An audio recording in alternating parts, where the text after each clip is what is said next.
The evergreen leaves of the trees on the outskirts of the farm hung heavy with morning dew, speckled drops glinting in small cobwebs woven in the night.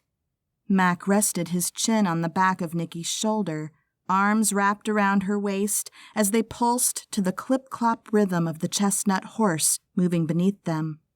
The fresh air swirled with scents of damp earth and mare, and he couldn't help but bury his face in her hair, inhaling large, invigorating wafts of his lover's fragrance.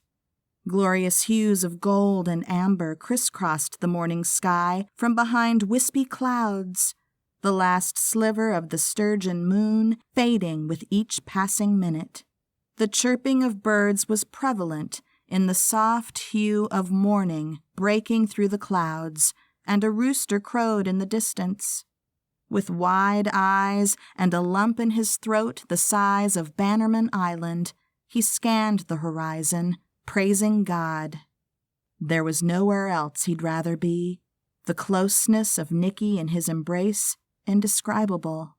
Conversation was shelved as they communicated, with restrained squeezes and tender kisses along the ride, Nicky guiding the animal through the grassy fields along the forest lines with ease. When she tugged on the reins, the horse obediently came to a halt. Feeling her body expand in a sigh as she leaned back against his chest, she continued to run her fingers across his exposed arm around her waist. "It's magnificent," he softly murmured into her ear, looking up at the sky. "Thank you for getting me out of bed to show this to me. I'll never forget it. This place, it's familiar and comforting. It reminds me of home." Squeezing his arm, she nodded. "I thought you might like it." She remained silent for a beat before she angled her body to look at him. "I won't forget you, Mac. These past few days have been magical." Cupping her face with his hand, he pressed his lips to her cheek, memorizing the feel of her satiny skin. "It is I who won't forget you, Nicky. You've infiltrated my entire being." Her eyes were round green saucers looking back at him, beckoning him to jump into the shimmering bright green pools. "When I feel your touch, my heart leaps out of my chest." She giggled, the high-pitched resonance of her innocent joy causing an eruption of sorts to split his face into a broad grin. "When you look at me like that, with them dancin' emerald eyes, I can't resist ya. My will-o'-the-wisp, I'd follow you anywhere." Nicky lowered her gaze and dipped her head.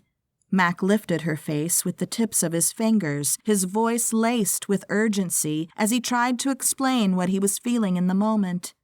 "There's a whole new melody humming beneath my skin. I'm desperate to write the songs you have conjured up from my soul." A gasp escaped her lush mouth. "You want to write a song about me?" she asked, before she pressed her teeth into her lower lip. "Aye, I want to write many songs about my lovely new muse."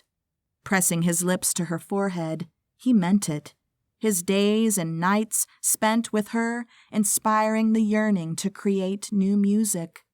After tedious, time-consuming months of songwriting and editing, the new Reed McPherson album was set to release soon, the impending world tour on the horizon like the blazing orange sun rising in the east in front of them.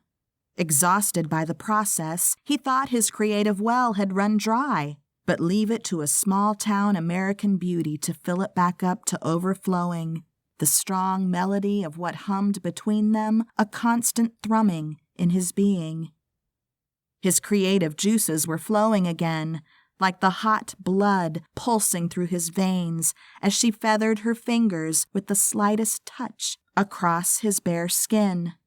"I'll see you again, Nicky. I can promise you that.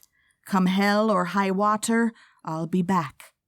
Her eyes searched his with a depth and desire that stole his breath and left him shook. Combing back his ruffled hair from his worried brow, he relaxed, and his lips trembled in a half-hearted smile